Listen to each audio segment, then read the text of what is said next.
And we're live. Well, good evening. Hello, everybody. I hope everyone is all good. I hope everyone is warm because it is so cold here. Is it cold where you are, Alex, as well? It's not cold in the kitchen at the moment. A nice glass of red wine before I started, but yeah, it's freezing outside for sure. Yeah, it's been really, really icy here. It's melted a bit though today, which is good. So yeah, I think it was like minus. Here it was about -2 at like 3 in the afternoon. Oh. It was blue sky and sun, but it was just still. Yeah, bitterly cold. And anyone that's been to the Charvel shop knows. Well, any wine shop is generally not warm anyway. So me and Virginia have just been like all day. But yeah, anyway, hello everybody. Hope everyone's good. We've got our wonderful Mason's gin tasting this evening. Our little like Valentine's treat, I suppose. Valentine's Day one. Valentine's, guys. This is what you're going to get. This is what we get. Yeah. And we've got a really nice little lineup. Mason's has been something that I think we stocked for years now. It's been something that we've had in for a long time. I was going to say that. I was going to bring this up to I think you guys are, let's just say, I mean, never let the truth get in the way of good stories, I like to say. I think you were like one of the first, if not the first account. Really? Oh, no, honestly, I'm not just saying that because like you paid me to say it. But you were, I think, Jeff, when I was in when I could come in physically to the shop, in those good old days, he pulled up like an invoice or something on your computer, and it was like we started selling him from like 2013, and I think it was like late 2013, if not early 2014. Wow. Wow, that's quite impressive. Well, we I think the shop was only set up in 2012, December 2012, when they first set it up. So we're into our nearly 8th year. Yeah. We've grown together. Yeah, we have. Yeah. So, but yeah, I know gin's been on quite a journey, but and as it's gone up and then burst into the big kind of gin bubble, Mason's has always been one that we've had up there with the local shelf. We've got the little local shelf of the Loxley and the True North, and Mason's is always on there as well. So yeah, it's really good to have Alex join us. And we've worked with Alex for a long time as well. He used to be our rep before he moved to London to help build the trade there pre-COVID. But yeah, so it's good to have him on and talk through the stuff. So if anyone has any questions, please do pop them in the comment section. We can answer them as we go along. Do I see them as well? Do they pop up here? Is that what it will be? So if people post a comment on here onto the stream, then we'll be able to see it as well. So any questions that come through, we can answer them on there. I've also got the emails as well. So if you don't want to pop a comment on there, I can answer. I can see the emails too as well. So yeah, we're all good to go. Good stuff. Yeah. Well, let's as I always used to start when I used to do like the actual real life tastings. Yeah. I always used to do. I mean, that was a beautiful introduction. Thank you so much. But I used to go like when I do gin tasting or when I've been involved in tastings that I wasn't hosting. I always thought that there was far too much talking by the gin rep at the beginning. Yeah. There's not enough drinking, It's like that's the key point of tasting. So I just want to get everybody who's watching, whether you're watching it live now, or because you can watch this back, can't you? Yeah, you can watch it back. Yeah. I want everybody to get a drink because I think we all deserve a drink. Yes. The last year and this year, so let's get on it. Bye. And I want to start how we mean to carry on, which is with our classic original rye. Look at that, new labelling as well. Beautiful. I've got the old bottle there. I'm still a fan. Carl Mason will probably hate me for showing this. But yeah, the original bottle there. I love that. I do like that bottle. Yeah, so classic dry. This is the Mason's flagship. Do all that good swirly stuff, get it around the nose. You must have tried this multiple times, hopefully you have. We did use, I know that there's some people that are local, some people that are kind of further afield as well. So for those that aren't local, we did used to have a lot of stuff open as samples, and Mason's, we always had open as samples. So back in pre-COVID times, you could come into the store and we could talk you through different samples of things and show you different products. But unfortunately, we've had to take all of those out of the shop and put them at the warehouse because we're not doing samples at the moment, and there's it clears up a bit of space as well, which is good for the deliveries and things at the moment. But hopefully, we'll get back to that eventually because. Was that like a government thing? You couldn't give samples out, like because you couldn't give like. I think it was more that we didn't feel it was this sort of safe thing to do, really. And because we've put the counter at the front of the shop now, usually it's at the back and it's opposite the gin cabinets, but there's room to sort of browse and come in, and we can have somebody looking at some different gins or whiskey, for example, and tasting some, but still have people kind of in the shop and be able to move around. But because the counters at the front now, we're much more limited on space. Can't really, and it's that sort of the time thing as well. So usually when we were doing samples, it wouldn't be uncommon for us to sort of spend 10-15 minutes with a person going through different things. So, at the moment, this saying to kind of limit contact, it just didn't seem like the right thing to be able, the right thing to offer, really.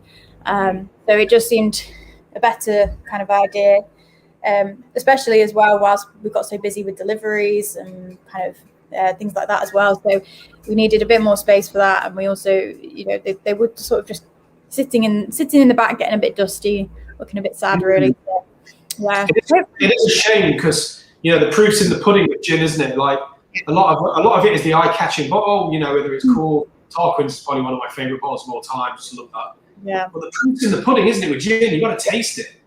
So that's Mason's Dry, the classic, the flagship, the Dabby. Immediately, hopefully, you're going to get like a fennel, licorice, anise kind of flavour, which is a kind of a maker's mark, kind of a little signature of Mason's a little bit, isn't it? The fennel.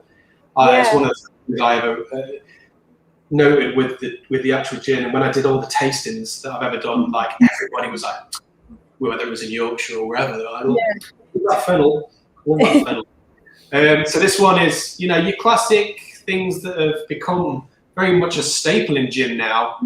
Back in 2013, I suppose, was just a little bit different. Coriander. See, that's as popular as juniper, isn't it? These days, in gins. Cardamom, Szechuan pepper is in this as well. It's one of the botanical I love. I was going to say, well with the spice.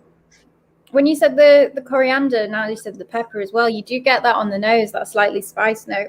And it's worth mentioning as well that I know coriander is one of those divisive things that people either love or hate, but it's not the sort of coriander that you just grow, that you chuck into a curry at the end of it. It's coriander seeds that generally go into the gin, which give it a completely different sort of flavour and profile as well. I wish they just put coriander leaf over the top. That would look cool, wouldn't it? Yeah, I think there would be some people that would refuse to drink it, but I love coriander though. I love it on curry. It's so good. Curry and coriander, that's what it's for. Yeah. But the Szechuan pepper thing, I got somebody explained it perfectly to me. It's that like numbing tongue sensation that you get on either side of the tongue. It's almost like a slight dentist, like anesthetic feeling, isn't it? But it's kind of cool and quirky at the same time. Yeah, beautiful. The fennel comes through, coriander, cardamom, pepper. We have bay leaf in there as well. So it's basically a curry in a gin. And then it's citrus. The citrus comes through. You've got orange, lemon, and then we use fresh lime as well in the distilling process. Classic. I don't need to really say much else about this gin, other than it's just great. It's a lovely gin, 40%. It's made in the London Dry style as well, is it? Yeah. Yeah. So I would imagine that most of your viewers and the people that have bought this taste have seen a bit, seen a few tastings in their time and probably tasted a fair bit of gin. I know when I first started working for Mason's, which is nearly 4 years ago now, gin tastings were like, man, you couldn't get enough gin tastings. Yeah. I didn't even have to sell a gin tasting. I just mentioned it. And the bar or the restaurant or the wherever it was, spirit shop, would be like, when can you do it? This Friday? Like, we're gonna sell it. So we're like, yeah, we get 35 people in on it in 4 days' notice. It's like, wow. So people used to come in and just drink all the gin and love to hear about the making of it. But I think most people now are pretty savvy. Yeah. Gin was it, wasn't it? Gin was everything. Yeah, definitely. It's one of those things that like London Dry, I think people a while ago probably thought it was linked to the place, and obviously it's to do with the style of it as well. But I think, as you say, people have become a lot more savvy, and there's like a lot of sort of like craft gin subscription things that you can sign up to now, and like there's a lot of resources out on social media for things like that as well. And I think it's definitely one of those things that people have been really interested in, and really it's quite nice to see when you look back at how people have managed to get behind it so passionately within just a short space of time. Because obviously this gin boom is relatively, it's pretty young. It's about 11 years old or so. And when you compare it to other industries like the whiskey industry and things like that, they're much older, much more established industries in that sense, where gin's kind of come out of nowhere, or come out of quite a small area, and kind of we've seen this wonderful boom and people really get behind it. So yeah, it's nice to see that. Also, with the gin renaissance also came a spectrum of gin, didn't it? And some of it, not all gins are born equal, or I'm afraid. That's a very diplomatic way of putting it. Not all. Yeah, some of them are a little bit not my taste, but that doesn't take it away. But the one thing I will take umbrage with, should I say, is the calling it a gin. Mm-hmm. In my opinion, a gin is protected. London Dry is a style. Yeah. There is a protected style. It has to be. It's almost like a champagne-esque style of gin, where it has to have X amount of juniper. It has to be made on this percentage of base and it could be distilled no lower than this percentage. High and dry, zero sugar pretty much, or very little sugar. And your candy floss and unicorn gin. I love, it's lovely, and I know certain people in certain tastes love that stuff, but it's I felt very protective of gin, real gin. And I'd have people coming up to me and saying, I told them that I worked for a gin brand, or I sell gin, and they'd be like, I love gin. I love that gin. Cream egg gin is my favourite. And you're like, you look cures, I think, is what you like. Just quickly, what tonic would you pair with this? Because we've got. Everyone should have got a couple of Franklin and Sons tonic, their normal one, their lemon tonic, and their grapefruit and bergamot tonic, which we'll use the lemon and the bergamot a bit later. And then we've got London Essence and Merchant's Heart as well. So everyone should have got those in their pack as well. We generally only put 5 tonics in, even though there's 6 gins to try, just because usually we encourage people to sip it first, try it neat, and then try mixing it as well, and not necessarily using the whole bottle of tonic just for the one bit of gin. Just so you can kind of experiment a bit, see what works best for you, I suppose, as well. But absolutely. I think people say to me sometimes, like, what is the correct tonic to have with this? And I can give a recommendation, but the best tonic to use with it is the one that you like the most. And the one that you get the most out of. So classic tonic for this, I would always go for, though, personally. Which tonic? Like a plain tonic, you say? Classic Indian tonic. I think the London Essence is the one I'm going to use for this. It's got that nice little bit of a citrus note on there, not too much, just slightly. So yeah. I know the London Essence boys very well, so they'll be happy with that choice. Good for them. If you're watching, that's London Essence on there. Very nice. Yeah. No, I think it's interesting you say that about the tonic, because we often get people saying, "Oh, what tonic should I put with this? What should I pair it with?" And I think that the gin has obviously become its own sort of thing, and there's so much variety out there. There's so much that you can kind of do with it. It's actually quite versatile, but I think people kind of get a little bit kind of caught up sometimes on how they think they should or shouldn't be drinking it. But you know, my assumption with Masons, and the thing that's nice about that I like about Masons as well, is that, you know, you kind of cater for a lot of different flavor characteristics and things like that, but it's never a case of like, this is how it should be, or no. You know, and I think that's quite important for people when they are drinking gin. There isn't really a right or wrong answer, even though tonic is the you know, what you should drink it with. It's not necessarily the case. You know, some things work nicely with like soda, some things work nicely as like cocktail stuff, you know. And if you're having gin liqueurs, and as you were saying, you know, not for your taste, and for me they're not necessarily for my taste, but for, you know, for people that do enjoy them, drinking them with a tonic might not always work, because it might be too bitter. And yeah, I think sometimes there's a little bit too much on how you should drink it, or what you should pair with it, or, you know, that sort of thing. If you're drinking a sweet gin with lemonade, you're praying for a quick death, I think is obvious. I mean, you said that, not me, but no. My personal opinions, not of Mason's gin. But yeah, I mean, like you say, with the when you get a great gin and you have a whole smorgasbord of different tonics that you can use with it, it's like almost like a Da Vinci Code thing of like, I can give you this gin, but I can mix it with 5 different other interesting tonics or mixers, even if it's a soda, like you say. You can get like a whole different flavor profile out of it. But I think what stays true is the gin itself. Is if the gin, what you start with, is a good quality gin, something that's true to itself, and it has these certain beats, flavors, you know, whatever mix you do is always going to, you know, enhance it, or to a degree. I mean, you could ruin it if you went too much in one direction. But what I'm saying is, some other, you know, some gins, you know, they need that mixer, they need that tonic. It's almost like putting lipstick on a pig, isn't it?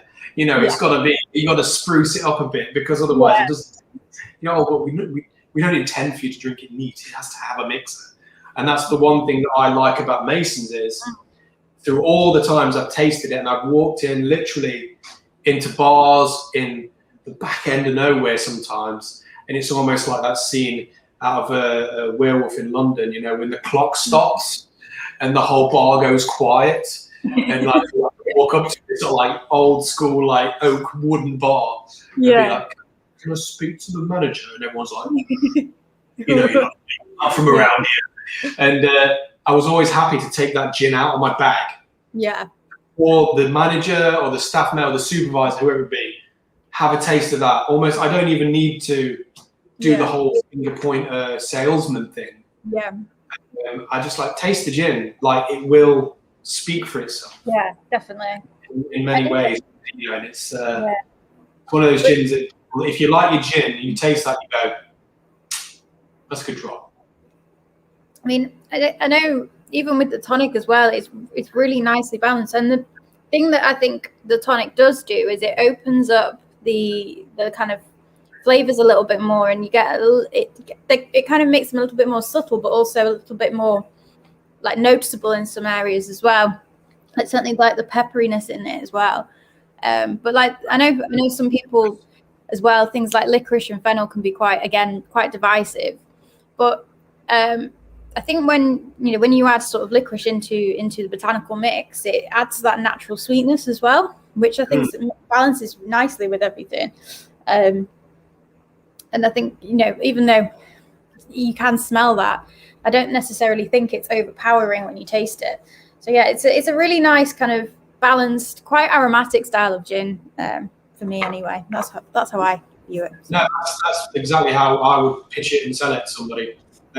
Refreshing, and when you add that tonic, it opens up. You know, with the bubbles, that's why we love tonic, because it's carbonated, bubbly, and it's so spring and summery, and you get all that citrus, all the oils.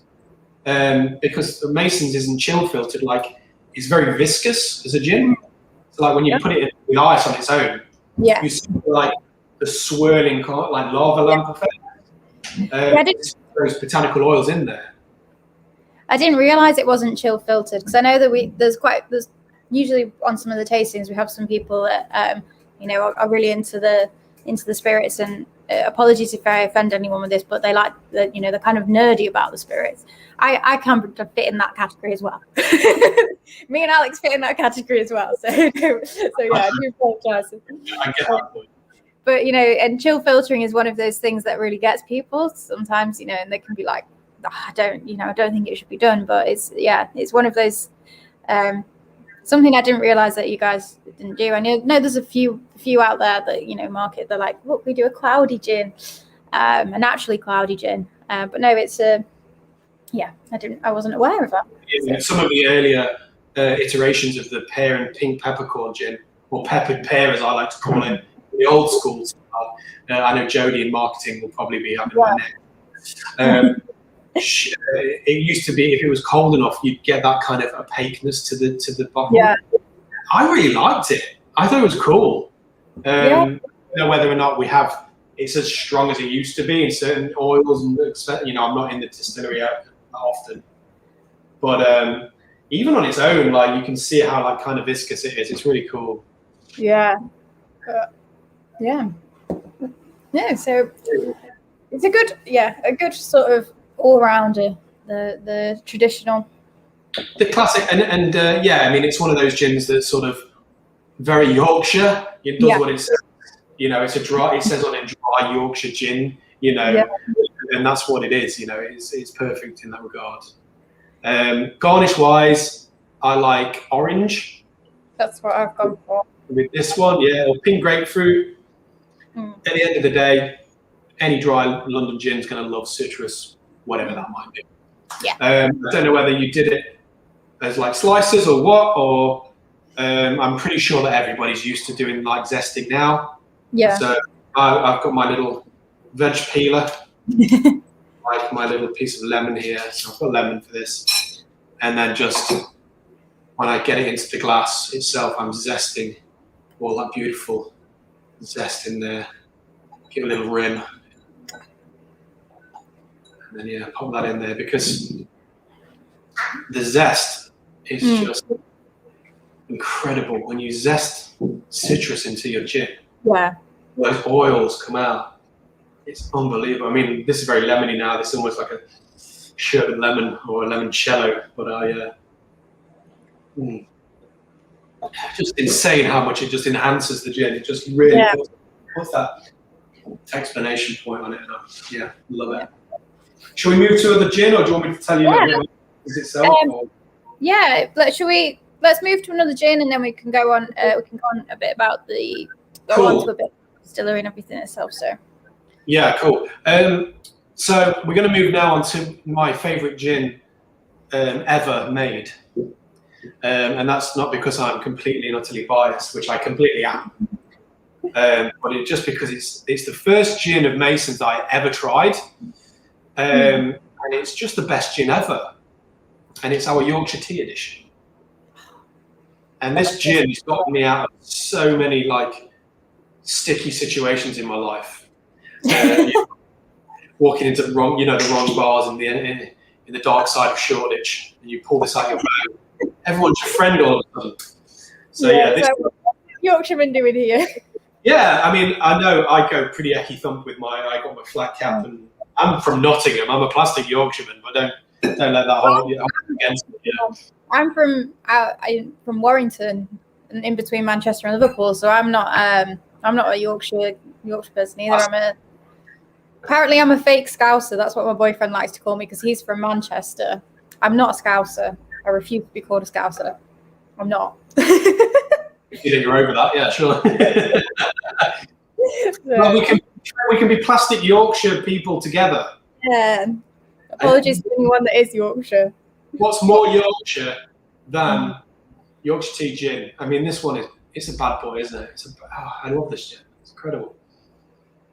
So this was the first time I ever tried Mason's. I met a girl called Sunny, who used to be our events coordinator, and I met her in Wollerton Park in Nottingham, and they were doing like a food festival trade show thing. And I'd just come back from New Zealand, where I'd been managing a cocktail bar and getting very twisted and staying up till ridiculous hours, and came back to the UK with no job and nothing, no prospects and no money in the bank. And I went to a little food festival, and I came across Mason's Yorkshire Gin. And I asked Sunny, who's this lovely, very smiley girl, if I could try one of their gins, and she gave me this to try. The Yorkshire. And I've been a fan ever since, and an employee ever since. Yeah, this is one of those that I think people look at it and they're like, what? Yorkshire tea in gin? And then when they try it, they're like, oh, okay, this makes sense.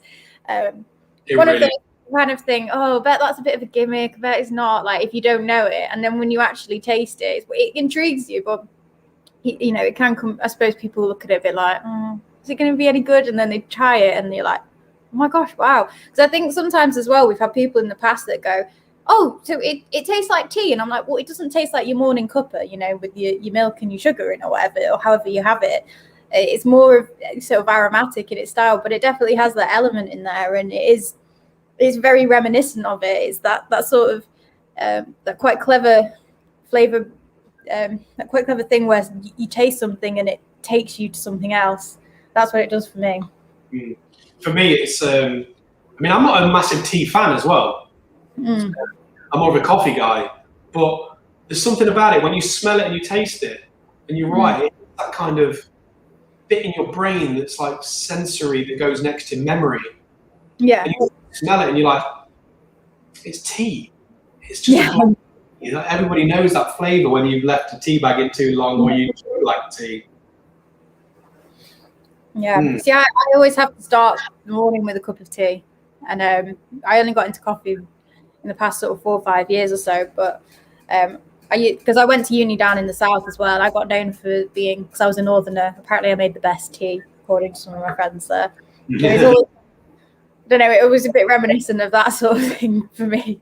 Weird, even though I drink tea every day, but yeah, it's it's lovely this. Yeah, I've had many people in tastings be like, what, is it milk and 2 sugars? I'm like, no. Mixer wise, you could go classic London dry for all of classic Indian for all of these.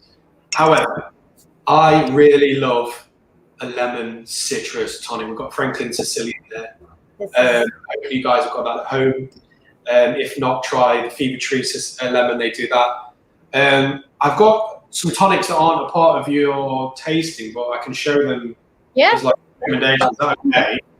So I've started working with this company. They're mainly based down in London. They're called Artisan. Oh, I have seen those around, yeah. And they're a nice bunch of guys, and their products are awesome. So this is, and their artwork on the bottle itself is just, you can see that, it's super nice. Really like bougie kind of, I like it a lot. This is agave lemon. So this was ideally made for like a tequila mix, but with our tea, and it just goes down a treat. So try any citrus, any lemon tonic with this, and you've got a boozy iced tea basically. I was going to say, we have done the Mason's tea as a pairing before on a gin tasting last year, and we did it with lemon tonic, and it was a really nice sunny day as well, and it was fantastic. It is really great for like when it's, you know, when the sun does come out, when it gets a bit warmer, because obviously it's absolutely freezing at the moment, but it is just like a grown-up iced tea and so refreshing. Yeah. This is for lounging. This is very quaffable. It's very sessionable. I love it with. So when you get your gins as well, this is another thing that I wanted to say. Loads of ice. Ice is your friend. You know, coming from a bar background as well, when people are like, oh, less ice, it just means your drink's going to be watered down at the end of the day. The more ice in gin, the better. The colder you can get it, the better. Yeah. Especially if it's a 42%, and you can leave them in the freezer, you can leave them in the fridge. Love to get better. Yeah. So for a drink like this, the tea gin with a lemon tonic, loads of ice, and fresh mint. Oh. You get a nice big hefty sprig of mint. You give it that little slap. You sprinkle all that in, give it a good stir. It's very pinsy. You've got a boozy, minty lemon iced tea that's 42%, and it's where you want to go every time. Yeah, that is the thing. It's quite easy to forget when it's like that. But it is lovely. I think it's probably one of my favorite gin pairings, one of my favorite pairings ever. I just think it works so nicely. It's so simple, but it works so nicely. I know things like, cocktails at home are becoming obviously more popular at the moment, but essentially I feel like when you have that, it's like you are drinking a cocktail without the kind of effort, because it's literally just your gin, your tonic, and some garnish or citrus, and so it's a really nice way of drinking it. And I've honestly turned people around. I've done a lot of stuff trainings, and I've had young girls who would only ever drink a rhubarb gin or something sweeter. That's their taste. And I've gone, just bear with me. I've given them the tea gin neat, and they looked at me like I'm trying to kill them. They like that gin face, like, oh my god. And then I poured it with the ice, and I poured it with the lemon and mint. And like, seriously, I've had people be like, this is my new favorite gin. I'm having this as my staff, my staff drink after work. I'm having that. Yeah. And it's just so nice to turn them around on that. Yeah, definitely. Wow. And the way it's made is pretty much, it's the same as the original gin. Yeah. It just has the addition of tea. Fair. So we're using the same recipe as the dry, and then an additional botanical is using black tea as part of the botanical process, as part of the distillation process. Yeah. So you're still making a London dry, because we're not infused. Because a lot of people thought, I've had people ask me before, if it's tea, why is it clear? Yeah. Because they thought it would be after, sort of a compound gin where it's made afterwards. Which I always like to tell them is in the process itself. So to get that amount of flavour coming through with something that's distilled, which is basically a vapour, is just incredible to get through. No, it's quite, you definitely get that really punchy sort of tea flavour in it. But again, I suppose with black tea as well, it fits quite nicely in the flavour profile of the London. Of the original anyway, because it sits in that, it works well with like the pepperiness and the licorice in there as well, and that sort of sweetness. Yeah, because for me, tea kind of, you can't get the idea or memory of like, the spice industry and the trading industry, and the teas were actually brought from all over, various parts of the world, and were named for where they were blended together. Yes. And that's where Yorkshire tea gets it's called Yorkshire tea, is because it's just blended in Yorkshire. Yeah. So I just love the fact that you're pairing something that's rooted so much in kind of history of spice trades, and then you've got coriander and cardamom, bay, these things in as well. It's just like a double hitter of flavour, and then lemon, tea and lemon. You're supposed to be drinking Earl Grey with lemon anyway. You're not supposed to have it with milk unless you're a heathen. It's a great gin. It's been a staple of mine for the range for a long, long time. I don't think I've ever seen anybody not have an opinion on it, at least. Whether it was on a menu or it's on a tasting or it's a manager, it always raises an eyebrow. So it's great for dinner parties.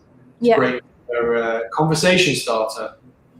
Yeah, I think it's one of those as well where it is quite a unique gin. I suppose when you look at the gin market now, it's sort of huge. There's, I think last time I checked, I think it was something like 420 odd registered distilleries in the UK. I think this must have been for 2019 stats for that, which is up from the year before when it was something like 360 odd. And I think for the first year, England had more registered distilleries than Scotland.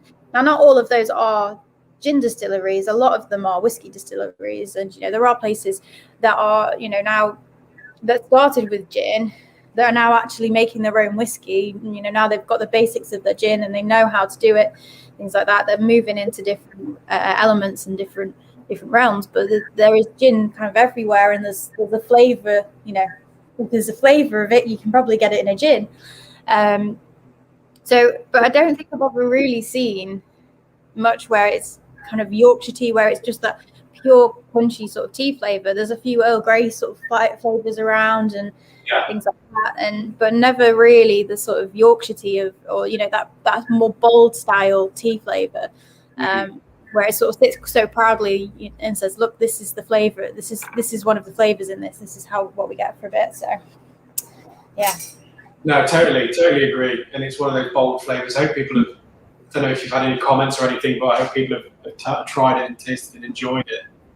Yeah, I think definitely one of those that really has people like, oh, that's interesting, even if they didn't like it. You know what I mean? It's definitely yeah. And it's very much so. It kind of leads me in nicely to the story of Masons, being like a bold, punchy kind of, not in your face, but definitely not a wallflower kind of gin. Yeah. So Masons itself is Yorkshire's first gin, officially, illegally, should we say, is Yorkshire's first gin. I think Loxley were like 3 or 4 weeks after Masons. Yeah. I believe. I know. I spoke to those guys, and they always tell me at trade shows. It always gets closer every time. Like first time I met them, it was like, "Oh, we were 2 months," and then next time, it was 3 weeks after you. They've been around. We must have a bottle of. I'll have a look, see if we've got a bottle of Loxley in the shop, because I think it says it. Loxley's gin, yeah, it's great, good stuff. Yeah. I mean, there was, I suppose, like Masons and things like that. You were starting at a time when it was all a very new industry. Absolutely. So basically, it came from the origins of Masons come from a gin blog called Friday Night Gin and Tonic. So Carl, one of the owners, Carl and Kathy, the owners of Masons, and they just had a real passion and a love for gin, something that they've had all their lives. And they started to take that passion and put it into having a gin blog called Friday Night G&T or Friday Night Gin and Tonic. And over the course of where they basically put, this was you're looking at like 2012. Yeah. So it wasn't like the internet wasn't like it is right now, TikTok and everything. It wasn't viral as that. They would get a gin, they'd take a picture of it, and they would review it, talk about it. Very, very simple kind of concept, really. And it just took off. People were like wanting to know every week what Carl and Kathy had for us in the back, and they were like interested. Companies got interested as well, and they would send them bottles for them to review and put on their little blog. And they got like 10,000, followers. That's another number that goes up and up every time. The more I drink, it's 100,000. But they got a lot of followers. Like they got 1,000 plus followers, which was like incredible back then. Yeah, definitely. So they just decided they thought that obviously they're from Yorkshire. They wanted a Yorkshire gin. They couldn't see one. They weren't, getting anything that was like really ticking the boxes for them, especially with things that they like a more spicier, like fennelly, peppery gin. Yeah. And they decided to make their own gin. But they didn't have a real concept of the industry, and they'd never really worked in that industry before, and definitely not distilling. So they had a little bit of help to sort of get it kick-started with a guy called Gerard. And they worked together on their original recipe. And on World Gin Day, which was mid-June 2013, they released Mason's original dry Yorkshire gin, the classic we tried just a moment ago. So that was released to the world, or at least farm shops in Beedale. Well, North Yorkshire, where they're from. And it's just a classic style, and it's a testament to Carl and Kathy that basically they didn't have the gin that they wanted sent to them after Thursday, Friday, so they made it. Yeah. And how's that recipe stayed the same then? The same, yeah. Yeah, so that's the classic style that they perfected over that time. Yeah. They had a few iterations, but that's more, just development stage. Yeah. So that's the recipe that stayed from that time. Yeah, that's This is like the old 20cl bottle that's still got the little Yorkshire Rose, but it's got the Yorkshire Rose is the bottom of the bottle. Yeah. That I really like. People do tastings. The new bottle itself, the brand new like Art Deco style with raspberry, we're going to try it a bit later. It's kept the Yorkshire Rose underneath. Yeah. Yeah.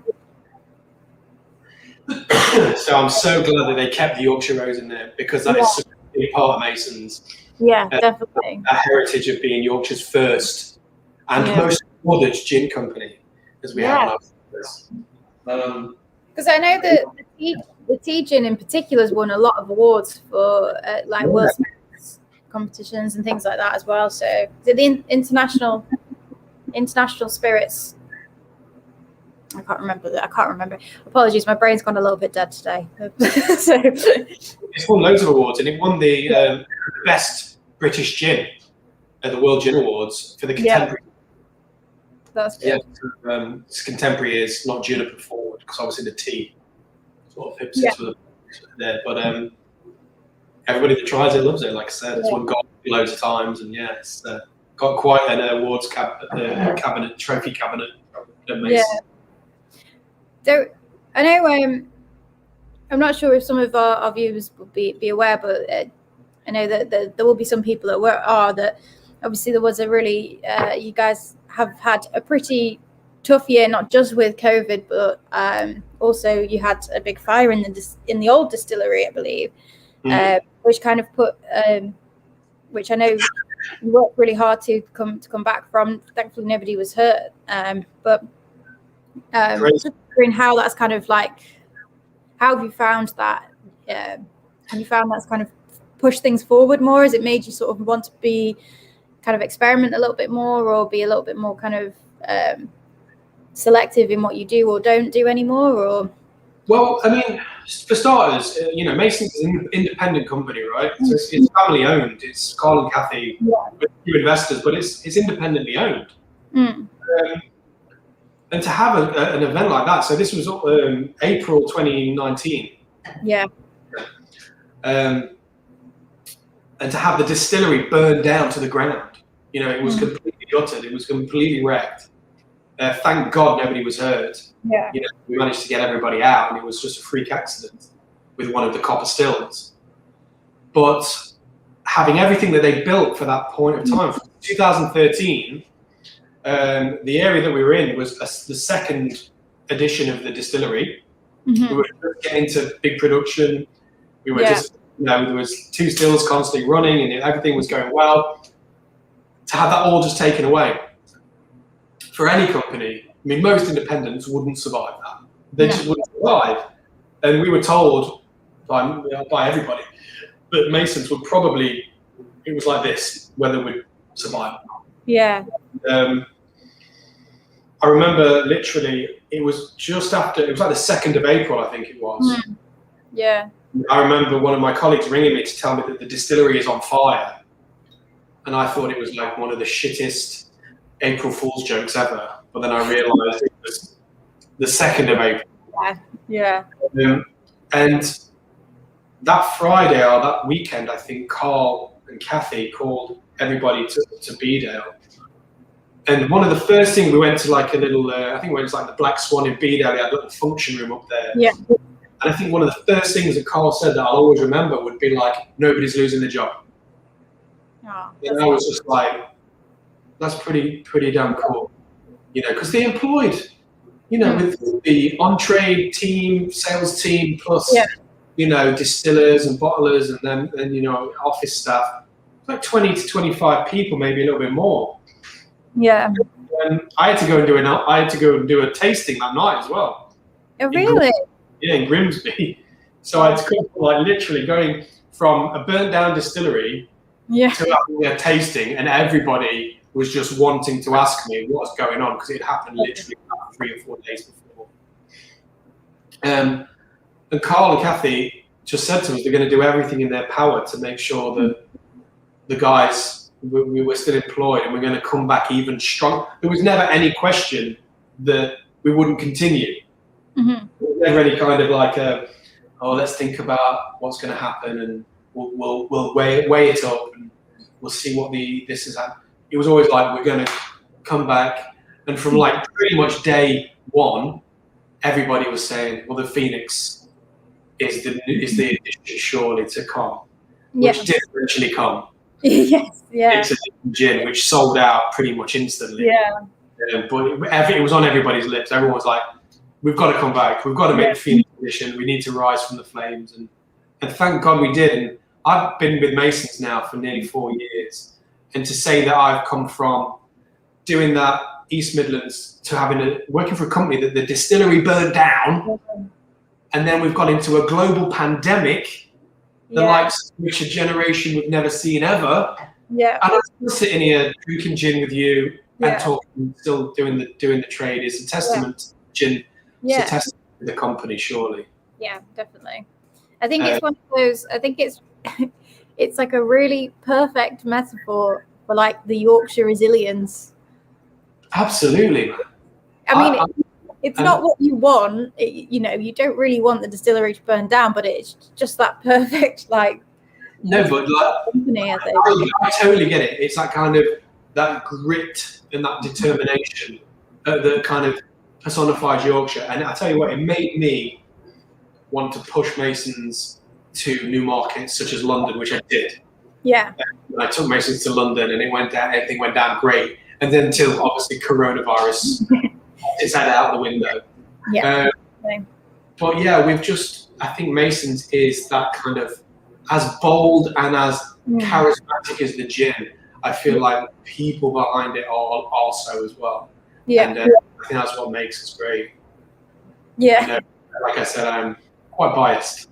Rightly so. No, I do. Yeah, I do think you can.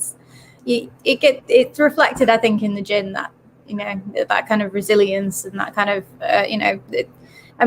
even from our point of view, obviously we got the news. We got an email sent out to us, and we were all pretty kind of like taken back, because I think that is something that I think people don't always realize when they kind of think, oh yeah, I want to go and make my own gin. It's quite a time-consuming job. It's also quite a technical job, and it's also can be quite dangerous. You're not dealing with things that are just simple. It's a huge still, and that you're trying to get vapor out of to then cool down again. But it's not a sort of straightforward, simple process. And I think when I don't think we saw a drop in our supply or anything, because I know you guys, I think you worked with other distilleries to sort of help in time and stuff, and just as you say, like it's one of those where it could have gone either way, but from our point of view, it just was like, we're going to carry on, we've got it sorted, we're doing it. I believe it's helped kind of push forward plans for the new distillery, or the that you have built now, and with like a new kind of new tasting room and things like that as well. And so this sort of comes on to the third iteration of the distillery, which is now where we are now, which is unbelievable to say where we came from.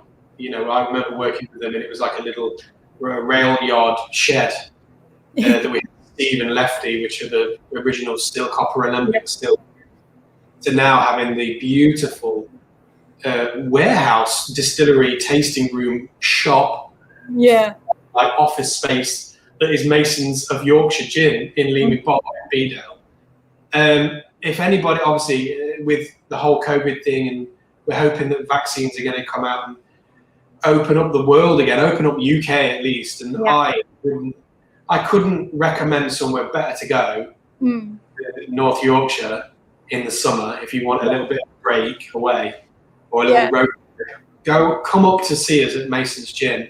We do tastings, we do this kind of thing, but in real, you could walk around the distillery. We have a cool cocktail bar up there. We're working on a great cocktail menu. All the gins you can try, special editions that might not even come out yet, and you'll get to see, like, it's everything that Carl and Kathy, I would assume, wanted for Masons, and now is what we have in Bedale Lehman Bar. It's just amazing. It's such a cool place. Yeah, we have to. It should be on. It should be on one of those little brown signs, almost like a tourist thing. Yeah. Like gym, and you off the next roundabout. You should go and see it. It's great. Oh, it'd be nice to be able to come and visit as well at some point. So fingers crossed. Honestly, yeah. Well, yeah. I'm not political in any way, so don't shoot me down, please. But you might have seen that we had Bojo and Rishi Sunak and all those guys up last summer, because Rishi that's his constituency is North Yorkshire. Oh, is it? Yeah. So any political opinion is obviously Masons is completely unbiased, but it was nice to see. What I would take from it is it was nice to see that the UK government acknowledged an independent British company like Masons. Yeah. Came to see us make gin. Yeah. So I thought that was cool. It was showing where Masons is at in sort of public opinion, that they thought it was somewhere that they should go and just at least see the place. Yeah, that's true. But no, it's a big industry, the gin industry, and it's certainly something for, I think, the UK to be proud of, because we've got some fantastic stuff coming out of it, as we've seen so far. So we've got 4 more to get through. So which one should we do next? Which one do we think? So I would probably go for the lavender gin next. For one. Yes. So because basically these 3 are our core range, the original core 3. So the original was released 2013, and then I think about 2 years later, we had the tea and the lavender released. This one, again, is the same recipe as the dry, but then we added a Yorkshire lavender as well to the distillation process. So when that's distilled, you get that lovely fragrant, beautiful nose on there.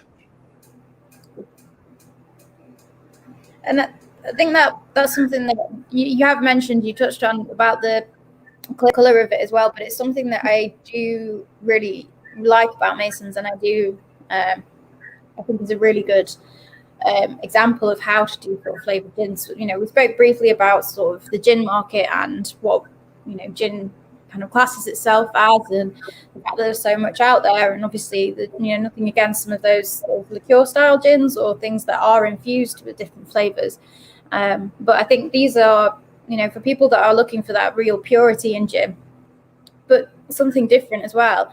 Doing it in this sense where you distill the actual flavours into the gin is a really nice way of doing it, because not only do you keep everything in balance, you keep all the kind of core flavours that you need in your dry gin in balance. You're adding that extra flavour, but it's there for a reason. It's there to enhance and build on that core kind of the core botanicals, as opposed to just being there as a look, we want to make a pink gin sort of thing. The reason to make it is not just for the sake of making it. It's does it work as a gin? I think is the key to how we make our gin, and I think it works. I mean, the lavender is a bit of an unsung hero for us, really. I think lavender as a gin, or lavender as a smell or a taste, kind of has connotations of maybe being soapy or kind of more of a flavour kind of that you'd have in a bath. It's very kind of a relaxing flavour. Yeah, like to send you to sleep, or maybe it might give you memories of grandma's house or something. Yeah. So we wanted it to be floral on the nose, but on the palate when you drink it, it's still quite subtle, and it's not going to give you like a punchy kind of soapy flavour. So yeah, I think I find the lavender even on the nose to be quite subtle. But I suppose as well, there's a difference between like dried lavender or like lavender scent to then there is fresh lavender, much like, you know, certain herbs and things like that. You know, when you have them fresh, they give different sort of flavors and they react differently. And I think the freshness in it, it's very lifted, the smell of it. It's not that kind of like, whoa, that smells almost like perfume, or, you know, that you get that kind of full hit of it. Yeah. The balance, you know, the balance has come through when you're doing those kind of things. It actually, to me, smells quite earthy, as in, because it, with the other botanicals as well, it kind of reminds me a bit of, you know, like Provence style wines where they get that slight kind of the Garrigue sort of flavor in there, where they've got, you know, the little bunches of herbs they do, and they often put lavender and things in that. That's what I think it reminds.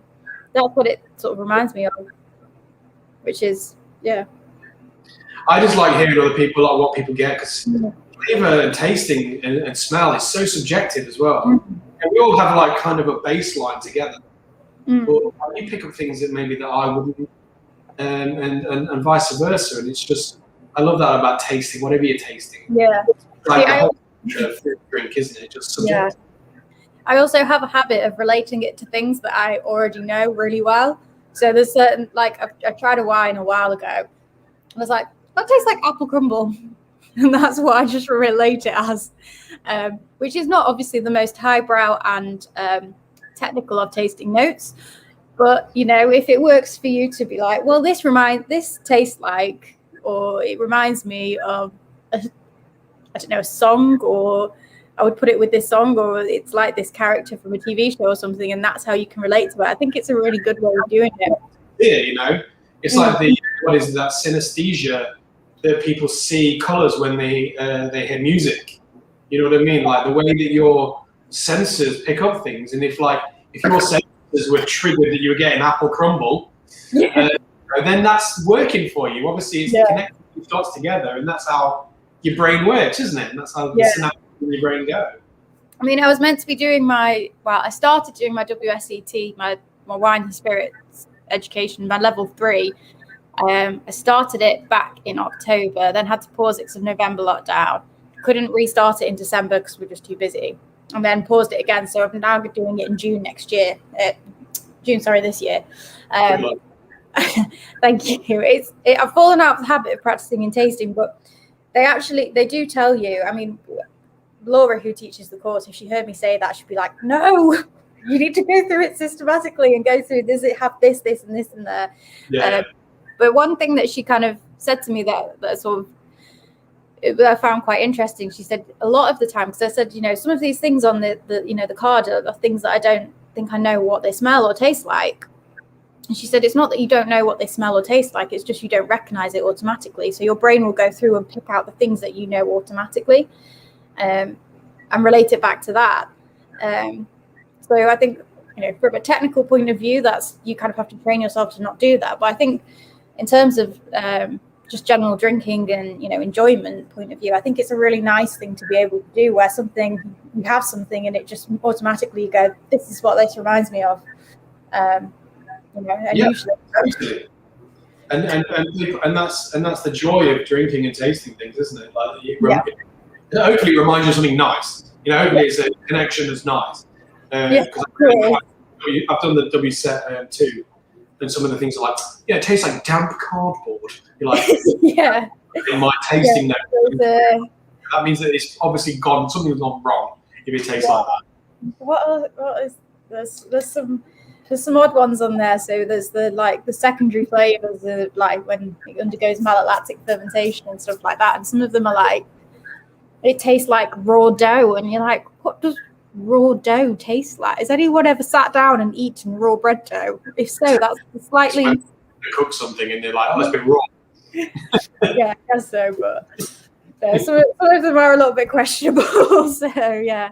Totally. I mean, it's funny, and those courses are quite hilarious sometimes, especially when you've been drinking wine all day and you have to kind of tell people what you're thinking. Anyway, we digress.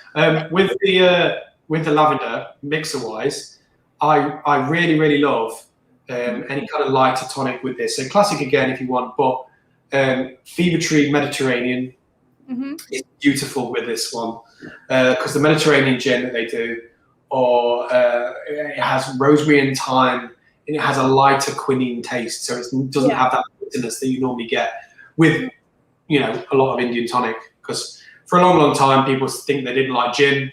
Well, they actually don't like his tonic. Everyone's heard this before, I'm sure, because of the quinine, the bitterness that comes with tonic.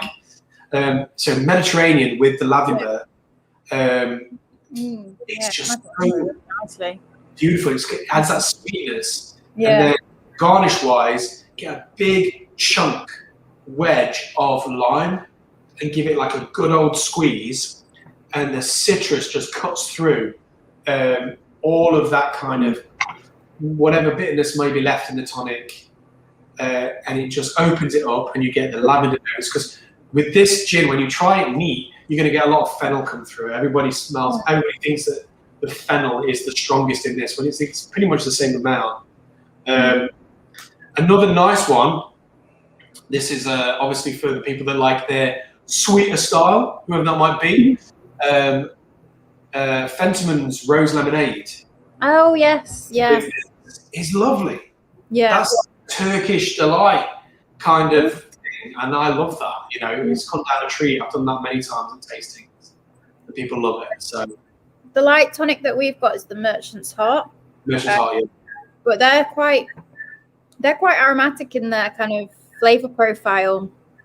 Anyway, they're like a Japanese sort of style tonic, but they have quite a, I think, makes quite a nice sort of light one. Unfortunately, the tonics, we've not got all of the tonics in at the moment, because we usually would sell quite a bit to the bars and things, but it's not a huge aspect or a huge part of the kind of business. And for anyone that has been in the shop recently, and you know, it is a little bit restricting. We don't have the sort of same sort of visibility of everything at the moment, so they get a little bit lost, unfortunately. But yeah, I mean, Fever Tree is something that you can pick up, you know, quite readily. It's quite readily available now, and they've, but they've, you know, they've done fantastically in terms of kind of revolutionising the tonic market as well, and making people realise that actually, as much as we said yes, drink it as you will, but you do need a decent mixer with these gins. They're not sort of, you know, I think when people are spending money on decent gins, it seems a shame to just be like, oh yeah, just whatever, you know. And almost to an extent, like to elongate the drink, because you could drink all these gins relatively neat or over ice or as a martini or whatever. Well, you're going to be spending a hell of a lot of money if you're out drinking, or even if you're drinking it at home, you know. Yeah. As we all know, like, we love to sit in the garden, especially in summer. So getting the nice gin with the right mixer, you're going to have elongate the drink. You're going to have to enjoy it longer. Fever Tree as well have released all their sodas. I don't know if you've tried them. I've tried one or two of them. But Blood Orange soda is awesome. Yes, I have had that one. Yeah. The Blood Orange, I know I'm harping back to previous gins, but the tea and the Blood Orange soda, that's a beautiful mix. Absolutely beautiful. Nice. And also, shout out to Double Dutch as well. Those guys are great. Yes, they're really nice ones. Cucumber watermelon, their mix, which isn't a tonic, it's a mixer, but it's great. Cucumber watermelon with the tea, because obviously tea is my jam. That is just incredible as well. So these things you can just, so you buy one bottle of tea gin, and you buy 4 mixers, like Dutch, Fever Tree, Artisan, and whoever that would be, and Franklin's. We'll throw them in there as well. Yeah. You've got 4 of the drinks. You've got 4 drinks that you can have, completely different drinks. It's going to just blow your mind, and you'll be, it's like being in your own personal bar, you know. Yes, yeah, that's it's nice. It's nice when you have a gin that is versatile in that sense, and because I imagine that quite a lot of these would work well. You just mentioned then about martini work well in cocktails as well. And I know you said at the distillery you're making a new cocktail menu and things. So, do you have any recommendations for particular cocktails that they work, really well in, or? Yeah, For me, I mean, we're working on some really cool cocktails, so they're all pretty much bespoke to us. So the best place to come and see them is to come up to the distillery and come to the bar and try them.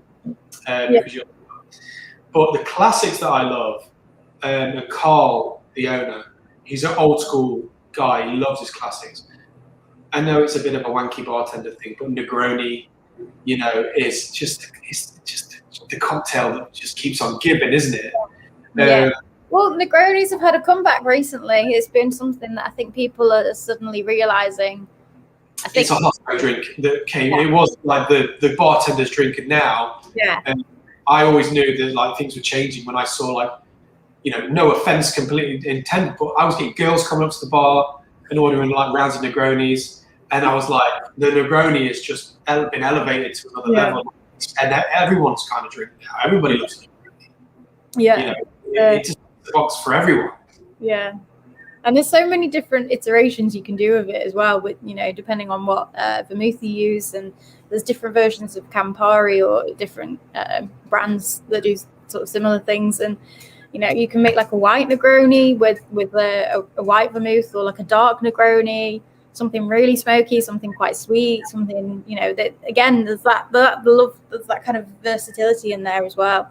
Can I do a shout out? I know it's a Mason's thing, but can I just do a shout out for a vermouth?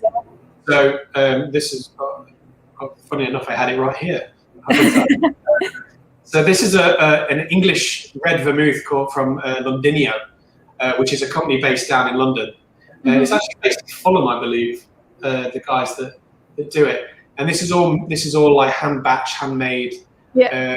So yeah, check out London. It's hard to see the label. But they do a whole range of different vermouths. Yeah. This vermouth that I bought, it makes a great Negroni, as you can imagine. This with the Campari, and then any of the gins, our gins, to go in there. The pear and pink peppercorn, especially, goes great Negroni. Nice. Another cocktail that Carl loves that goes well. The gin that we've just tried is the lavender gin. As a classic dry martini. I was going to say, I can imagine that as like a martini gin. I think the lavender would work really, working really nicely in that. There's a couple of gins that most gins that we have, they are relatively pretty versatile, but I suppose most distilleries probably know they're going to be made to be drunk as a gin and tonic or a gin and a mixer. But there are a couple of gins that do stand out that you think this is nice as a gin and tonic, but as a kind of martini or something like that, you can think it would be really like, wow, this is great. Especially with olives. I love it so you've just got like a hefty portion of the lavender gin, just a little drizzle over the ice as you're chilling your martini glass of white vermouth. Nice English white vermouth. Yeah. And then a couple of olives with pink olives with the chili that goes through it. Yeah. Something like that, like a big hefty one. Yeah. Put a couple of those in there. Maybe a little spoon of the brine if you want it dirty or, want to get crazy. Yeah. But the lavender and the olive and everything just pairs so well, and it's spicy and it's salty and it's just great. So good. You can drink like 6 or 7 of those and you don't even know. They've just gone down a treat. The lavender, even though, so I've had it in my little tasting glass and then put it into the bigger glass for mixing. But even though you look at it and you think lavender and it's, got obviously purple on there and people think, oh, floral. It's going to be perfumed or very floral, very kind of light. Even after it's been in the glass, it definitely... Maybe because I'm thinking of it as well. It definitely has that sort of herbal edge. And when you said about it going well with Mediterranean tonic and sort of pairing with olives, I can really see it as that sort of Mediterranean. Oh yeah. It's got that sort of Mediterranean feel to it, like a bit of sort of citrus in there as well. And it's nowhere near as sort of. I think when you look at some of the sort of more floral gins, people look at it and go, oh, it's going to be really.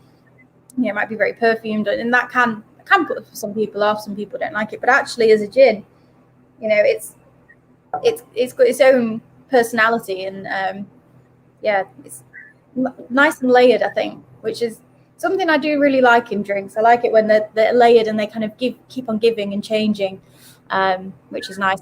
Because obviously this is empty now, but these are kind of the aromas that have been left in the glass, which I think, It evolves through the palate. I like that as well.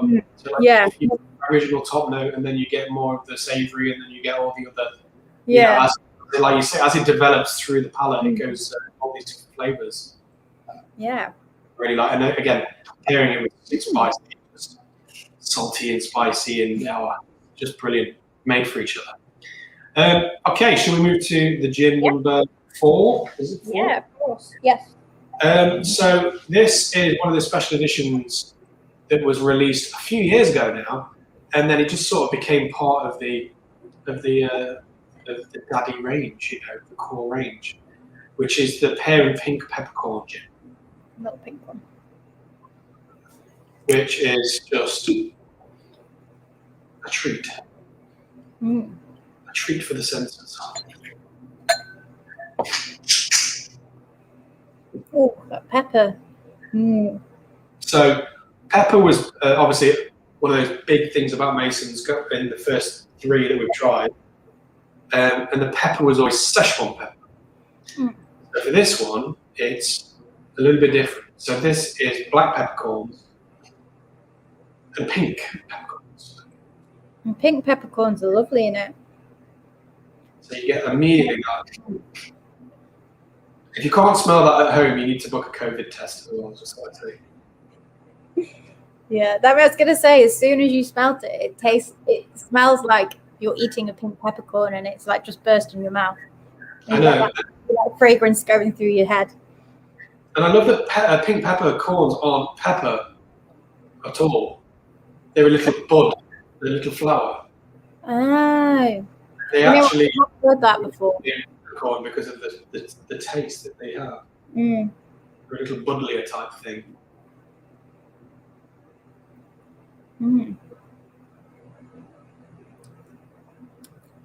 So good. Peppery notes just come through. You know what? I forgot how much I like pink peppercorn in gin.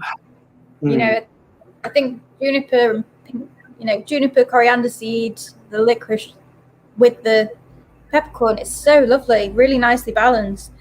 So this has also got angelica and licorice root in there as well, and cassia bark, and it's also got the pears are conference pears, which a lot of people are like, oh, the pear is very, very subtle, but when you think about the flavour of pear, that's exactly what pear is. It's a subtle flavour. If you take away the skin, you're thinking about the flavour of pear.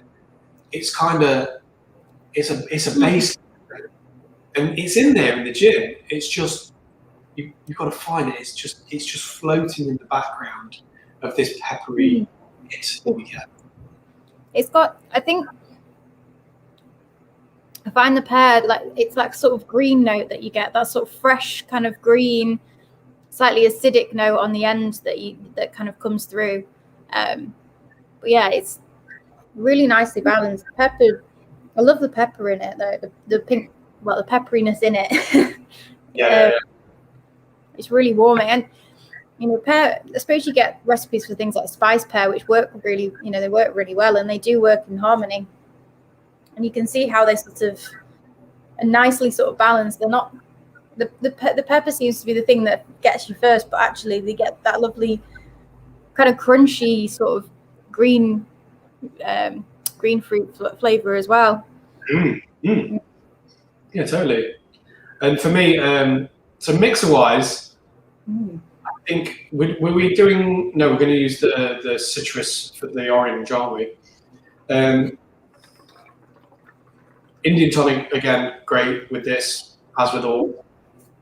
But there is a mixer that I like that worked so well with this, and it was the double Dutch pomegranate and basil.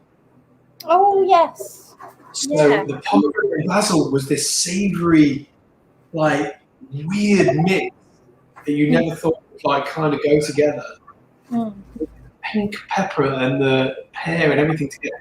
It made this beautiful, peppery, savoury, also weirdly refreshing mixer. It was so good. And I did that. I used to do that in tastings with sliced kiwi fruit as well. Ooh, that sounds nice. The double Dutch one is nice. That pomegranate and basil one. Yeah. We have the Franklin's naturally light, not Franklin's tonic water. Sorry, not the naturally light one. Let's go with it. We just emphasise the gin itself. This will bring out all the flavours. You probably get a little bit more of the pear coming through with just a crystal light, a classic tonic. I don't know whether or not you guys have any nibbles or anything. I've got a little bit of. I got myself some Bombay mix because it just goes so well with gin, especially our gin because of the curry flavours and that kind of spice note. Yeah. Well, it's like salty snacks, isn't it? Salty snacks and alcohol. Oh, those things just But this, like Bombay mix, I've got all that kind of Indian spice flavour, and then I'm having pink peppercorns in gin and pear. It just goes so well. That pairing together is just gin and food. What would you sort of suggest for garnish with this? I've got an orange, lemon, and a lime. So I think. So you've used the orange and lime already, haven't you? So try a nice lemon zest in there just to freshen her up.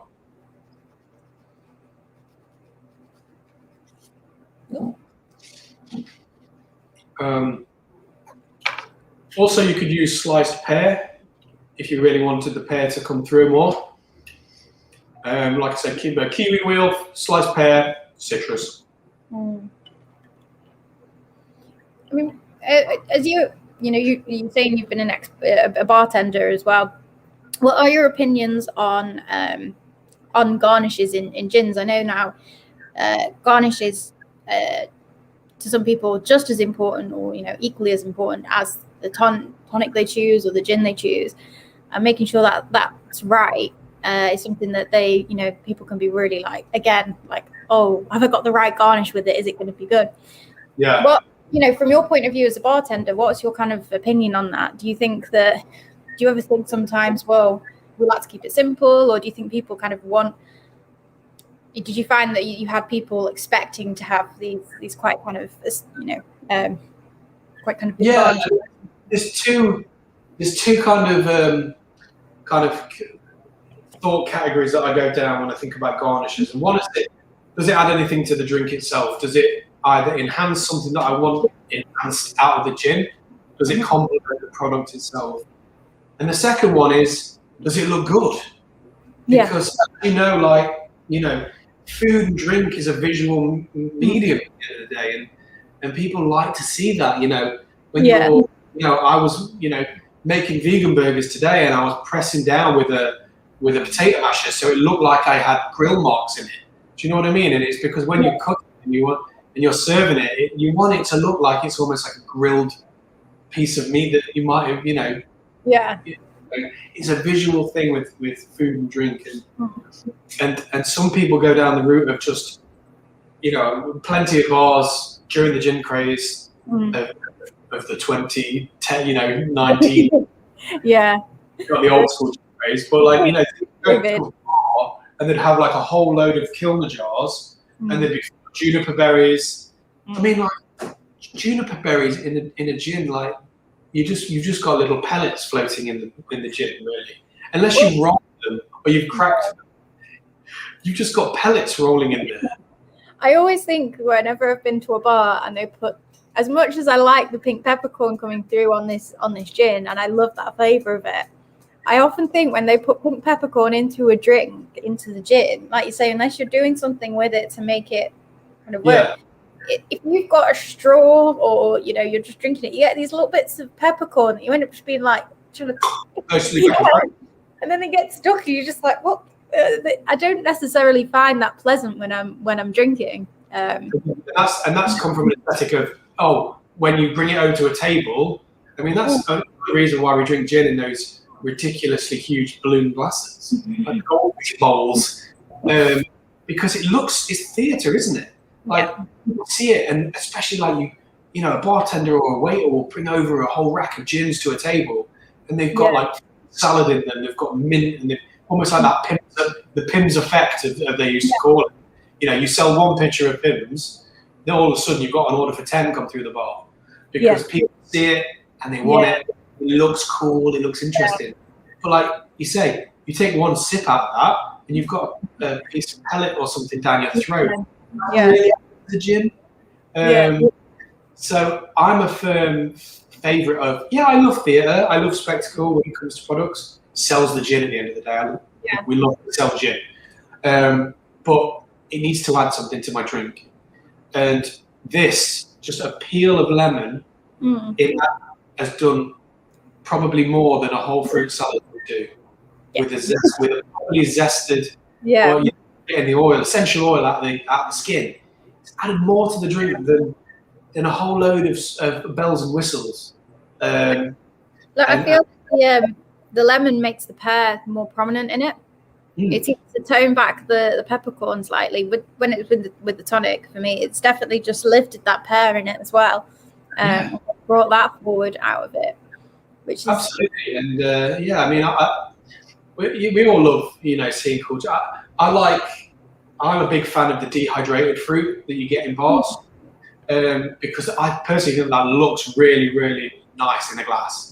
And then it slowly rehydrates into drink as well. So for me, if I were going out drinking and I ordered a G&T, if I got a slice of dehydrated orange and then a zest of fresh lemon in the same thing, I would be happy because you're getting fresh and dehydrated.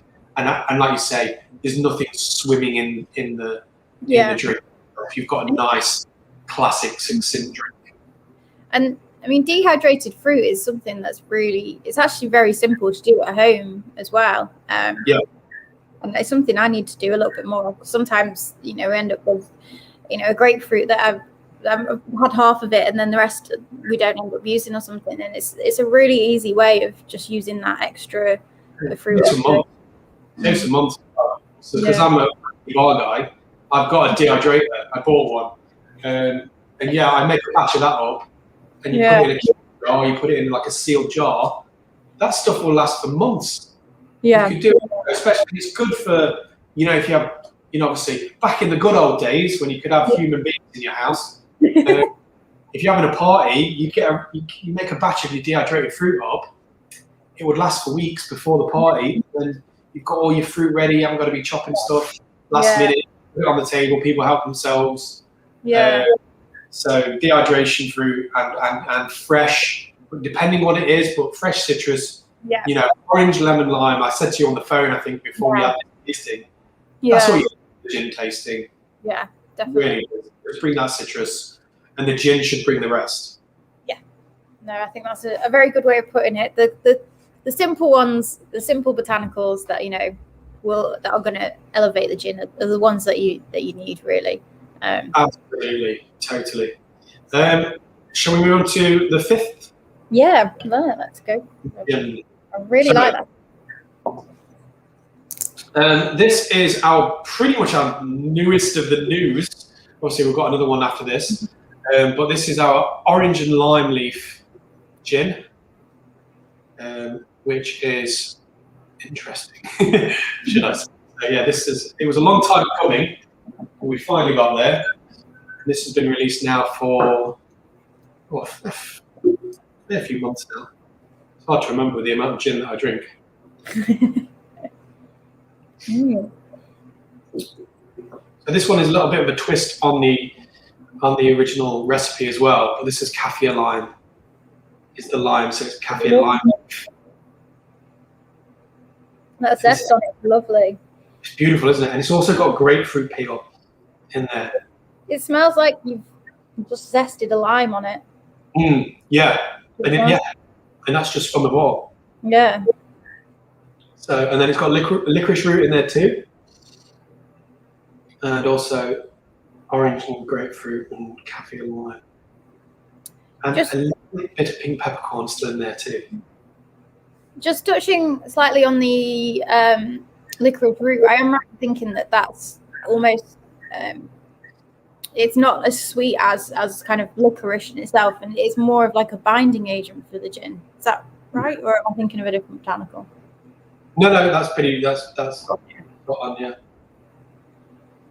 But I mean, the flavour come through. I mean, you get citrus, orange, and then and that lime, caffeine lime. This is just a punch of citrus. So this gin is going to really explode pretty well when it comes to summertime again. So, you know, your citrusy. You saw the orange gins were, I'm sure you know more better than me because you sell them day in, day out. Orange gins are very popular. I think one of the most popular styles, I believe. We're quite, I mean, I think most people know we're quite selective when it comes to gin. And pre-COVID, we actually had about 4 or 5 different companies contact us with new gins that they wanted us to try and things like that. And usually orange was usually in there. But the thing that we found with some of the orange gins that we found we're not overly keen on as a team is we find that a lot of them are very kind of confected and very sort of sickly sweet. And when you said about the licorice root being like a binding agent, it feels like almost that some of the gins that we've tried have got like an orange sort of flavor, and then the gin, and you get one bit of it, and then you get the other bit afterwards. And then they don't seem to stick together very well. They don't seem to kind of marry up. Yeah. And that we found is where you get that sort of very sort of sickly sweet style orange flavor come from, which for me is not something that I particularly enjoy, really. I find it just that very sort of sticky, like, yeah. And some companies also, the way it's made, will add the orange flavor as a kind of an afterthought too. So some of them will be an orange color. You know, it'll have like an orange hue to it because they've just literally made a gin and then put a little bit of orange in there, whether that's an orange water or an orange syrup or something, or an orange distillate at the very end, to kind of spike the product and give it a jab of orange. But that's not, in my opinion, it should. You don't make a cake and then add the flavoring of it afterwards, do you? You put whatever in the mix, put it in. Yeah, you can put some icing on the topping, but the cake, if it's a chocolate cake, it should have chocolate in there. It shouldn't put the chocolate on top. Yeah. No, I know what you mean. Like, yeah. Otherwise, it's a normal cake with chocolate icing or chocolate buttercream, and not. Yeah. It tastes nice, but it's not. It doesn't have that richness. It doesn't have that body, that comes in. That's a really good way of explaining it, actually, I suppose. Like, and why actually distilling the botanicals can be a really important step, or making sure. I know there are some people that do like macerate, or they do kind of, they might take their dry gin and macerate it in, say, something like raspberries or something like that to get that flavor. But making sure that you're doing it, if you're doing it that way, doing it for a good length of time where it really does get to marry the flavors together, or just doing it from the distillation and letting those flavors come through is one of the best ways for those flavors to all kind of sit together. And I know obviously finding a gin recipe is not easy. If anybody has been to any sort of gin schools and things like that, it's quite hard and you get presented with all these different botanicals and things, and you're kind of thinking, oh my gosh, this is actually not as simple as like, yeah, let's do this flavor, let's put this flavor into this gin and it'll be great.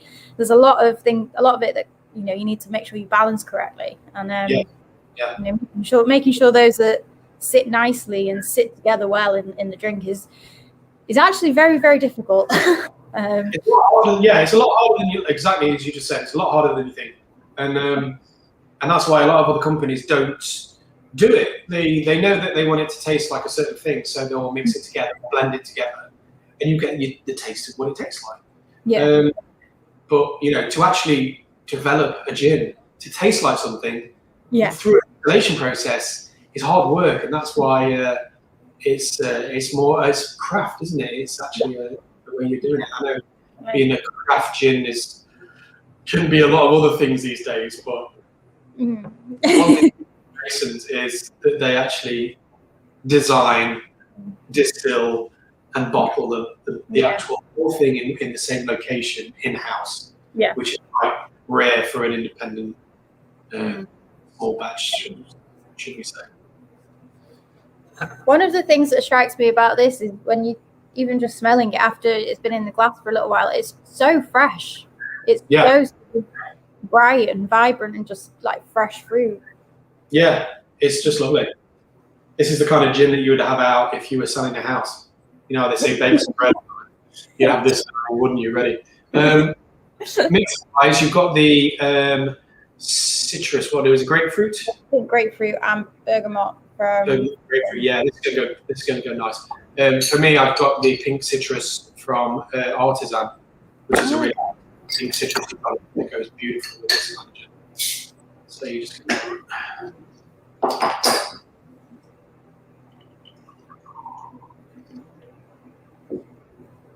You can tell who sent me samples during lockdown, can't you? So thanks, guys. Appreciate that. Will from Artisan, cheers. You've got gifted merchandise there. Yeah. I mean, I love Franklin's, I love Fever, I love all those guys. Not as I on the table, and their stuff's good. I wouldn't ever talk about anything if I didn't think it was very nice. That's but what we like to kind of go with here as well. Like if we're not overly keen on it, you can usually tell. Yeah, lie at the end of the day. Your customers respect you to tell the truth. And I don't expect everybody to like all the gins that I've tried today. Like, that's your personal opinion, and I wouldn't ever get offended with that. But you know, as long as you've enjoyed at least one, or you know, or you found a new favourite, that's what I hope. Yeah, that's true. So, for me, the obvious choice for garnish would be a lime, and I'm going for a lime peel as opposed to a wedge of lime. Yeah. Just to add that in there, but which makes it so aromatic. I've done it as well with actual getting kaffir lime leaves themselves, and then just getting a cigarette lighter or a Zippo or something, and just slightly scorch the leaf, and you get a smoky kaffir lime. Put that in there. But again, that's a wanky bartender thing to do. But if you have the patience and you have kaffir lime leaves to town, definitely try. We're all in lockdown, and you know, there's not. What else are you gonna do on a Friday night? Kaffir lime leaves, you know, it's as long as you're not putting sambuca, setting sambuca on fire and putting coffee beans into it afterwards, then I think you're all right. So if you're gonna set sambuca on fire, at least blow it out before you try and drink it. I think I've seen loads of videos online where people just drink it. You blow it out. My God. Holy shit. That would I can imagine that literally just like the burn of the sambuca with the burn of the fire as well down your throat. Yes. That's not something I miss about. So yeah, that's our new release. That's going to be part of the range now for at least the foreseeable future. Yeah. Again, it's like I said, it's been a long time coming, but with with the things that have happened with Masons, like the fire and COVID, I think for us to have released a new gin in that time, I think it's pretty good going. Yeah. So I'm happy about that. And then leading on to that is our newest of the new, which is our delightfully pink. This is about as pink as you'll ever see Masons get, by the way, because Carl is a true Yorkshireman. He doesn't want pink gin too much. So this is our beautiful raspberry, unofficially titled Lavender Valentine's Edition. Yeah. Limited edition. Limited edition, isn't it? This is a limited edition, and can I say, for people that know Masons, this is a real limited edition. This isn't a Steve's Apple or a Slow that's going to be here for 5 years. actually a edition. So this is gone. It's gone. So get yours. When you said about it, you were like, "Yeah, I've literally got a really small amount." And I was like, "Okay, I'll take 2 cases of it." You're like, "Right, okay." Because I need to know now because it is limited. He's like, "Yeah, it's not going to be like the Steve's apple. It's definitely not going to last." So yeah. And I think out of the batch, I think we've sold over half of it already. Oh wow! In a couple of weeks, so it'll definitely be gone soon. So if you want your own raspberry gin, get it now. Start my boss. One thing we touched briefly before about the Yorkshire Rose and the branding on it, and obviously it's had an update in the brand. And you said it's gone from more of an Art Deco style bottle. I believe you have some of the old style bottles there. Do you know much about the sort of rebrand? Like, did they decide to take it in a sort of different direction? So the one thing I really like the look of it, and I think there's a lot of gin distilleries and that have rebranded and it's worked wonders. You look at Mermaid Gin. So Mermaid Gin from the Isle of Wight beforehand was a quite stumpy bottle with the Isle of Wight cut out on the label and a mermaid in the background of it. I never saw the original bottle, to be honest. No.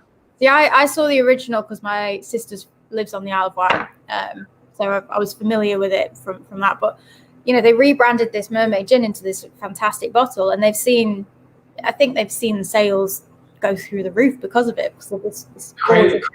I mean, but what a bottle! Like, what a bottle, Mermaid Gin.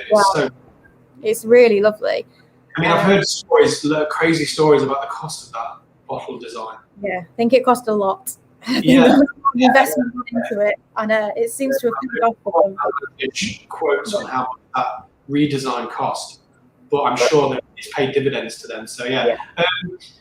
To be honest, I'm not based up in the office, so I'm not really privy to all of the ins and outs that go in with Masons when it comes to the design aspect.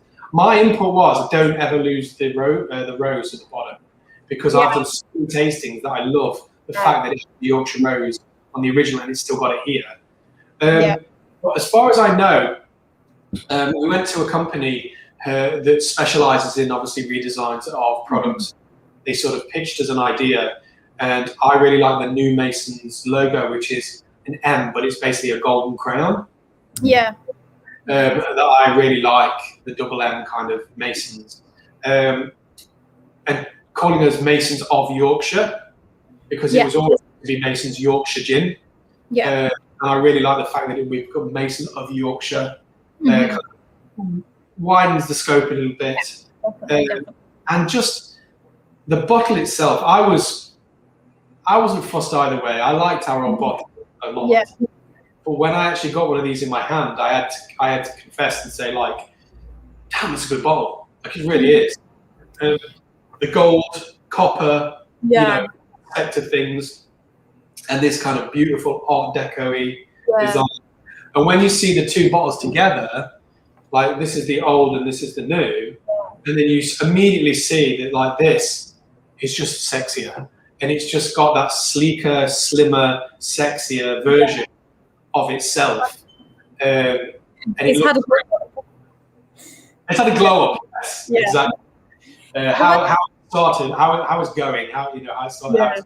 I mean, when you have the two next to each other, you can sort of see the difference in them. And as you say, it feels, I suppose, a little bit more in a way like a grown-up version. One of the things I do kind of wonder is one thing that I've found in the past. So as I mentioned at the beginning, I'm originally from Warrington, in between Manchester and Liverpool, and I used to work in like a kind of wine bar, wine shop hybrid, which we sold gin in there as well. And one of the things we found was that if we had, because we attracted people from kind of either side of Warrington as well, or they'd come in, we had both Liverpool and Manchester gin on the bar, and they sold really well because they were, Liverpool and Manchester were near. Come over to the Peak District, and suddenly Liverpool gin on the shelf in Sheffield just doesn't seem. People just don't seem interested by it, because we're in Sheffield, and why am I buying something from Liverpool? And I wondered whether I suppose with Masons, it was never a particular thing of like, this is gin from Bedale. This is, it's Yorkshire gin, which Yorkshire is a very big county. That, it's a much wider county than I think people kind of think, or a much bigger county. And I suppose it still has scope outside of the region. But do you think kind of the rebrand as well was to help kind of almost not sort of completely take that Yorkshire element away from it, but kind of make it a little bit more subtle. So perhaps that when you are down in London and when bars do reopen again and you go to a new bar, say, look, I've got Mason's Yorkshire gin, and they go, okay, well, yeah, it looks good on the back bar. It's not too much like this is from this place. And, as much as some people would love that and go, oh my God, yeah, I love Yorkshire, but I'll get a Yorkshire gin. I think some people kind of will look at it and go, oh, well, I'll get some, I'm not from Yorkshire. Why would I drink that? Do you think there was an element of that in the redesign, or do you think that they kind of wanted to still keep that really clear? Or I think it benefits that it wasn't called Yorkshire. It wasn't called Bedale gin, like you say. Yeah. It wasn't tied down to a single location. Yeah. And the fact that Masons, the name itself, kind of has connotations of kind of craft, with stone masonry and the Masonic kind of, people always.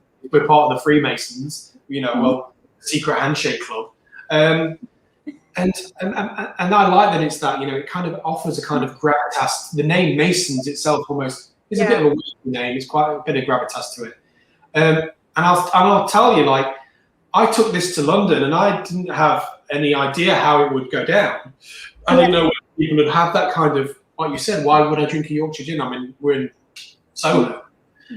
And people love it because to them and to a lot of people that know the UK, when you think of Yorkshire, it always gives you a bit of a smile, right? I mean, you have to look on the TV and you've got Sean Bean repping Yorkshire tea.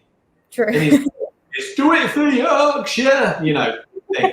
Yeah. People have this kind of fondness for Yorkshire. Yeah. And you've got like the flat cap and whip it kind of.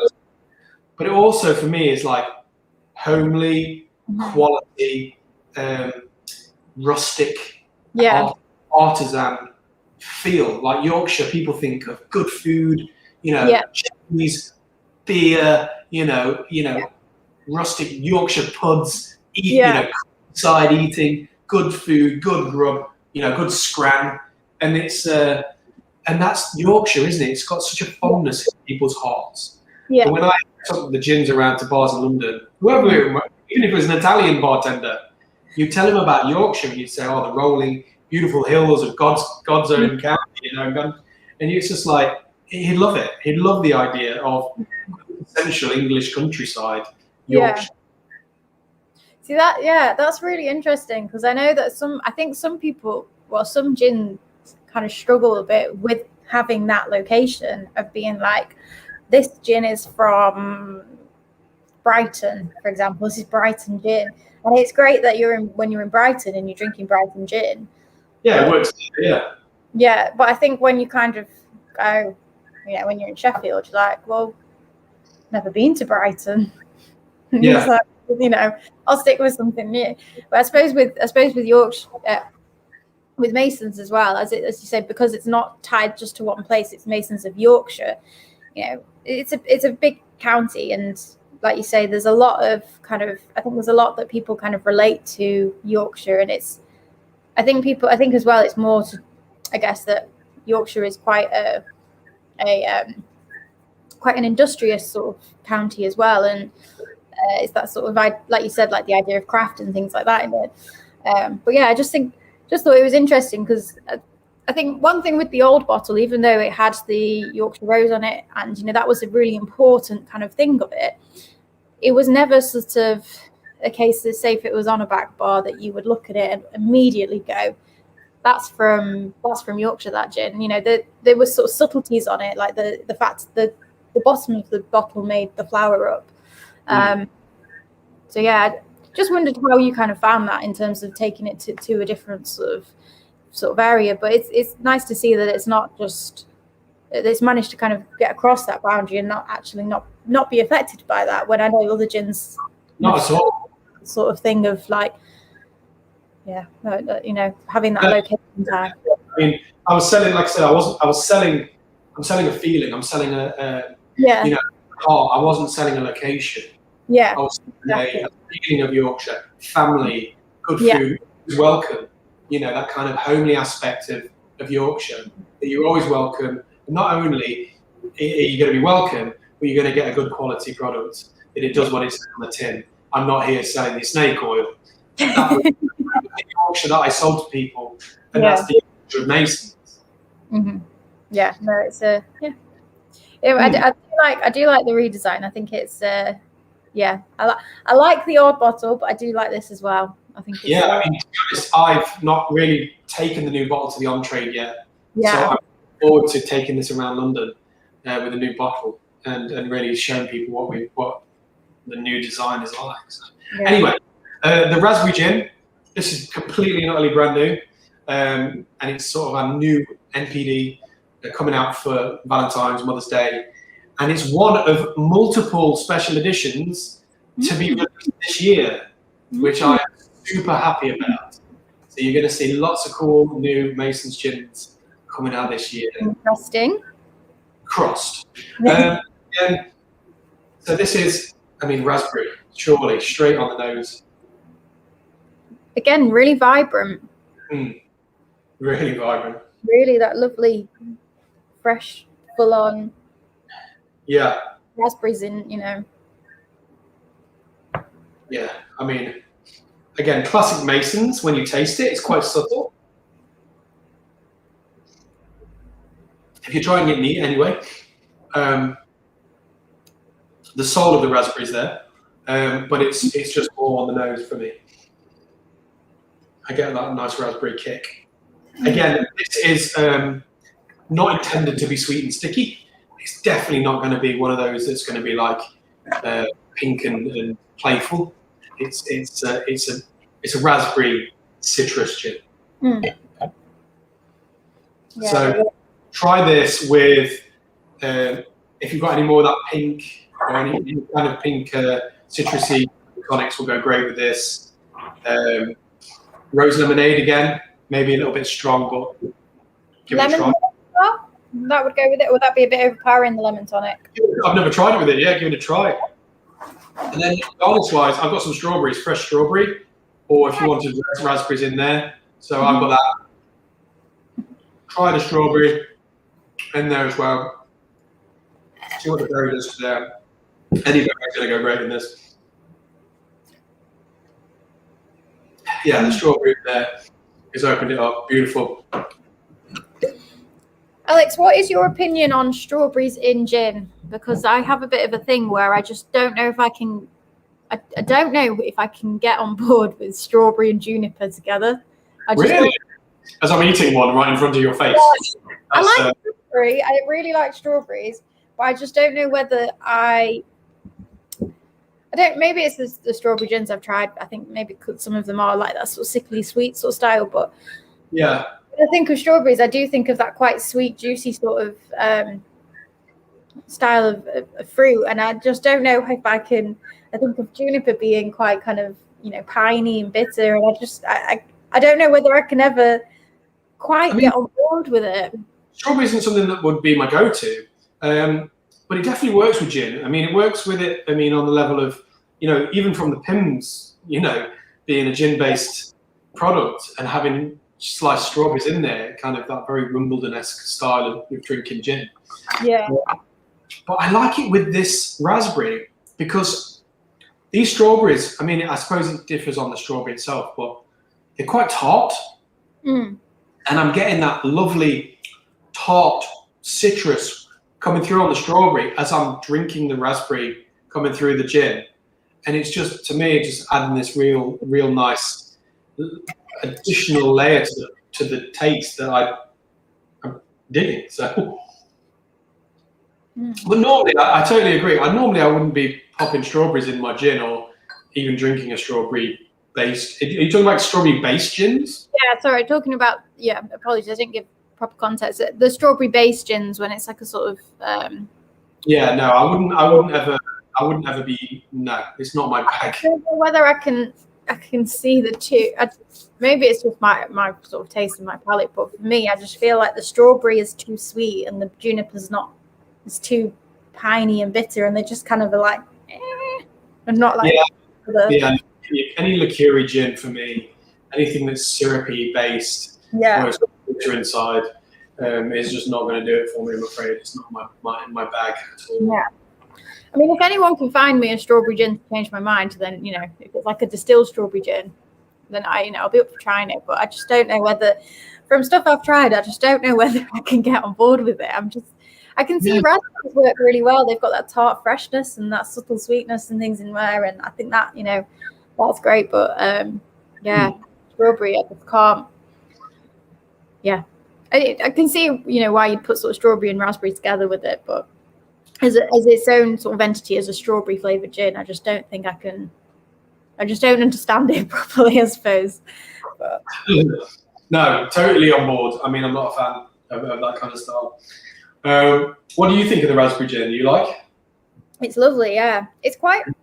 What I find, it's quite full in the mouth and quite big. Like, I think you said about them not being sort of chill filtered, and I suppose if you're relating it into sort of wine terms, they're like quite full-bodied gins. Then, you know, they're not just they're not as like watery or anything like that. And the raspberry makes it feel quite, you know, quite kind of full on, but it's got that nice kind of subtle tanginess to it, which I like in it. But yeah, they're kind of syrupy and heavy, like when you just swirl the gin on its own in some ice. And very similar to like when you're tasting wine, you see the legs of the wine, you see the gin, and it's got some pretty good legs on it. You can see how heavy it is, and with that heaviness comes a flavour. No, but I think one of the things, like, I think because we've not had the samples in as well, it can be quite easy to forget sometimes just exactly how a product will taste, and, you know, unless you're going back and tasting it quite regularly. Yeah. A lot of the time with wine, if I don't sit down and write proper tasting notes, I can sit and drink something, and unless there's something that really sticks out about it, I go back to talk about it, and I kind of get a bit stuck where I'm like, I know I enjoyed it, but what was the flavor? So sometimes I think it's really nice to go and revisit them, and the thing that kind of comes through from all of the gins is this lovely aromatic sort of profile, but the botanicals, you know, the flavors that have gone in there as extra botanicals are so fresh and vibrant. So it's this, you know, this nice layer of aromatic characteristics and things like that, and then this quite vibrant, fresh note on the top of it as well. So yeah, it's been really nice to go back through and taste them all again, and yeah. We go back to the start and try them all again. Should we do that now? Why not? Let's just carry on drinking. So yeah. Were there any questions or anything is anybody watching now, or? I haven't seen any questions. There are people watching, but I haven't seen any questions come through. So if you do have any questions, please do ask. You know, we're able to answer anything that you are, you know, if there's anything you need to know. So yeah, please do ask if you have. I know not everybody puts them on the comments, but as I say, I've got the emails here and things like that, so I can always have a look through that as well. But yeah, I think I know that few people like to watch it over the weekend, so I think as well some people might be doing it as like a Valentine's gift. So maybe on Sunday we're doing it. So yeah. Well, I'd like to ask a question to everybody, whether you're watching it now or later. I'd just love to know what your favourite one of the 6 were. You had multiple favourites, or what was your total favourite? So, Hannah, what was your favourite gin of the selection? I've got 3 that I don't know if I can make a decision between. So the tea one, because I think that's great. I really liked the lavender, because it's just got that. Yeah, that took me to. It made me feel like I should be in the Mediterranean somewhere. I really liked the pink peppercorn and pear as well. I love that pepperiness, that lovely bright kind of character on it. If I had to pick one,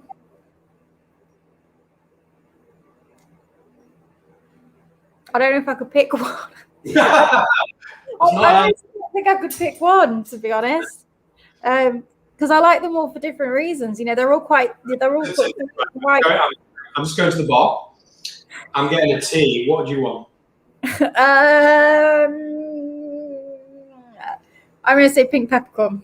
Okay, there you go. So that's your favourite one. That's the one you want. At least that's the one you want now. Yeah, that's the one I want now. I was going to say, if you ask me in 10 minutes' time, that's round 2. Yeah, when I go up to the bar, I'll probably come back with something different. Yeah. The great thing about gins, and especially Masons as well, having so many range, because some companies will only have, you know, 1 or 2, or they'll do like a gunpowder one, or they'll do whatever. So I love that Masons has a huge range of gin that we do, and we have like the apple and the sloe that we used to do back in the day. So I love the fact that you can have multiple variations of Masons in your evening.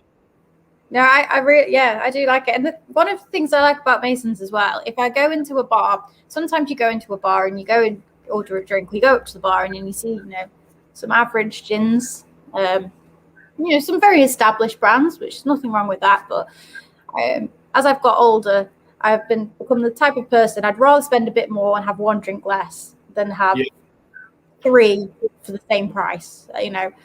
I've never really been into that sort of idea of just drinking for the sake of it. I like to enjoy what I'm drinking, which is probably what I work where I do. So, and you know, Masons is one of those I know I can rely on. I can go to a bar if I see a bottle of Masons and I go, I know exactly, like, I'm going to enjoy it.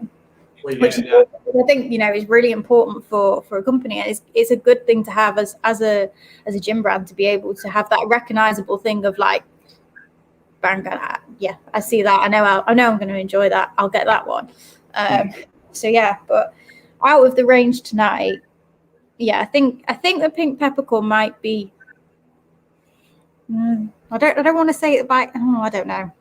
One of the 3 that I showed, so the pink peppercorn, the lavender, or the tea. I think it depends on what's going on, what time of the day it is, what time of the year it is. What's your favourite? Like, well, first thing in the morning, I like to start with a tea gin. Yeah. You know, and then during the day, I'll have like the dry or maybe the pear. Yeah. In the evening, I'll have the lavender because it just like lulls you to sleep. You know, it's almost like having lavender on your pillow just to get you off to bed. Yeah. But for me, I mean, I love them all. But if I was just to save one from, you know, on the Titanic, I'd be grabbing my bottle of tea gin for sure. Yeah, I think it's just a great gin. Yeah, there's a comment on that says that they love the tea gin, and pink peppercorn's gone down well as well. So I think the tea is one of those that I think is the type of gin that I would give to somebody that claims they don't like gin. Yeah, cool. In fact, I've got a friend that lives in Leeds that she's never been a fan of gin. She's never understood it. She just goes, I don't get why you drink it. I think it tastes awful. I don't understand it. But I would happily give her that with lemon tonic and go, see what you think. Yeah, Remember the freshman, if you're going to do it in the summer, whoever was liking the tea out there, freshman, lemon tonic, loads of ice. Beautiful. Yeah. Love it. So, just to let everybody know as well, so everybody that's bought a ticket and the pack for tonight's performance, you can be entered into a raffle to win a free bottle of gin. But if you want to up your chances, and anybody who's coming into Starmore in the next couple of weeks, if you buy a 70 cl bottle of Masons, we'll take your name, your number, and we will enter you into our raffle. A couple of weeks' time, I'll make a little video. I'm going to do a random number generator online, and whoever the lucky winner know that they've won a bottle of Masons gin that you can pick up from Starmore. Yeah. So it's any of the Masons range as well. So whichever one you thought was your favorite, or if there's anything that you liked particularly, you've got the chance of winning that bottle. And of course we have stuff in stock. So if you wanted to come in and buy a bottle as well, you know where we are. But yeah, we'll be closing it. So we're on the 12th today, so we'll be closing it in 2 weeks' time. So at the end of February, which I think February ends on the 28th, on Sunday, doesn't it? Sunday the 28th. So yeah, we'll be ending it then, and then we'll draw the winner that first week of March. So if for anybody that watches it later than that day, please don't try and enter because we'll have closed it by then. But yeah, we just thought it'd be a nice little way to sort of finish it, a bit of a kind of Valentine's lockdown giveaway, because absolutely. And like, hopefully you found a new favorite or one of the existing favorites that you had, and you know it's time of year, go and buy yourself a bottle, go and treat yourself, and you get another place on the raffle. So. Yeah. Well, yeah, it's been great talking to you, Alex, and thank you so much for taking us through those as well. And my pleasure. It's been fun. It's been nice to actually to do one of these things again. In a kind of a roundabout way, but actually also nice to talk to another human being as well. Yeah, it is nice. I mean, I'm quite lucky. I get to go into work and interact with people. And for those that, you know, it's been quite busy today. We've had a new whiskey release today, so I've spent a lot of time on the phone today chatting away to people. So it's nice that I get to do that. But we do appreciate you guys coming on and joining in, and it's always nice to chat to people, because we miss seeing you guys as well. It's one of the perks of being in the industry. You know, you get to network and you meet a lot of great people, and you go and get to sort of tastings together, and you get a chance to sort of discuss things and go through things. And yeah, it's hopefully, fingers crossed, this year we can do in-person tastings. I mean, the signs are looking. I hate saying positive. I'm going to say optimistic now. Yeah. Because positive just sounds too bad, doesn't it, when you come into tests? Yeah. You know, vaccines, and if everybody just keeps doing what they're doing and wearing a mask and washing your hands, drink a lot of gin as well, like neat gin. Okay. This is a little bit of a story. So before I moved back up to Nottingham, unbeknownst to me, I was with my flatmate who later found out that he actually had COVID-19. Oh no! And we lived in a flat together in London, and we were in close proximity with each other, as you would imagine. You've been and yeah, luckily I left London before they brought in that tier 4 scenario. But unfortunately, he contracted it at some point. We don't know when, but we're pretty sure that he had COVID when I was with him.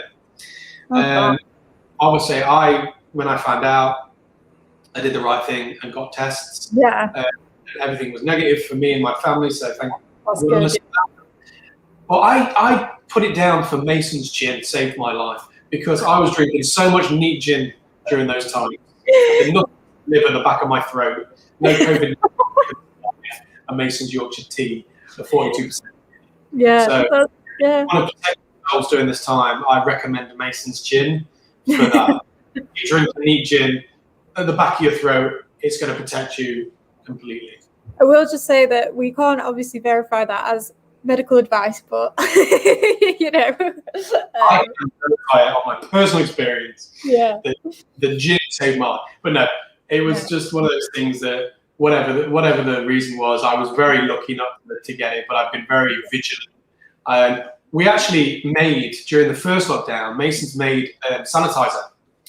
We were making lots of hand sanitizer, and we were giving it to a lot of the NHS hospitals around Bedale, where the distillery is. And I was to get a batch of this hand sanitizer that I was taking to, when I could still go out on the on-trade, I was taking it to meetings, and I was actually having it as a gimmick that when I would still shake people's hands because we had hand sanitizer. So luckily for me, I was drinking Mason's gin, and I had Mason's sanitizer at home, so I was fully Mason's protected. Yeah. So it was really nice to see that, like, because I did a bit of in the first lockdown, we closed the shop for a couple of months, and because we didn't really know how to go about it. Like everyone else, we didn't know exactly what to happen, and what happened. We just sort of closed the shop and focused on just doing some online stuff and getting orders out where we could, and then we gradually kind of reworked everything. And so I was doing a little bit of work at home, like looking at kind of putting a newsletter together and things like that. And I did like a bit of an article about people doing the industry and how it was helping, and the response from the industry was fantastic. It was lovely to see. There were so many. Each distillery, they were sort of making sanitizer and doing what they could to help their kind of communities, which was really, really lovely. So because the actual the alcohol part of sanitizer is usually a byproduct of distillation. So mixed with a certain way and mixed with certain like a different gelatin that they use to make it a little bit thicker. A lot of these distilleries had sanitizer on tap, literally. Yeah, pretty much. It was great. We had one or two people ask if we had any like 70% alcohol that they could make their own sanitizer with. But the only thing we had at the time was we had Gosling's 151 proof rum, which is something like 75%. Gosling's is like this Demerara thick, really full-on style rum, and I think Jeff was like, you don't want to make sanitizer out of that. Your hands will just be sticky. Back to my earlier point, you should drink that, and that will protect you from the inside out. That would definitely. But anyway, it's been lovely to talk to you, Alex. I'm going to end the broadcast now. So if anyone, you've got the chance to win a bottle of gin. As I say, we'll enter you guys all into a raffle. So we'll close it in 2 weeks' time and release the winner in early March. And if you want an extra entry, we've got gin in store. And if you buy a bottle of gin, leave your name and number with us at Starmore Boss, and we can pop you into that raffle as well as an extra entry. So lovely. Well, thank you very much for joining, guys. And if anyone thinks of anything afterwards that they want to ask, please do get in touch with us. I can always put it forward to Alex. I hope everyone has a lovely weekend. On Instagram as well, it's Alex_Mason_gin. So hit me up on Insta if you've got any questions. That'd be cool as well. Lovely. Thanks very much, and we'll see you soon. Cool. Thank you.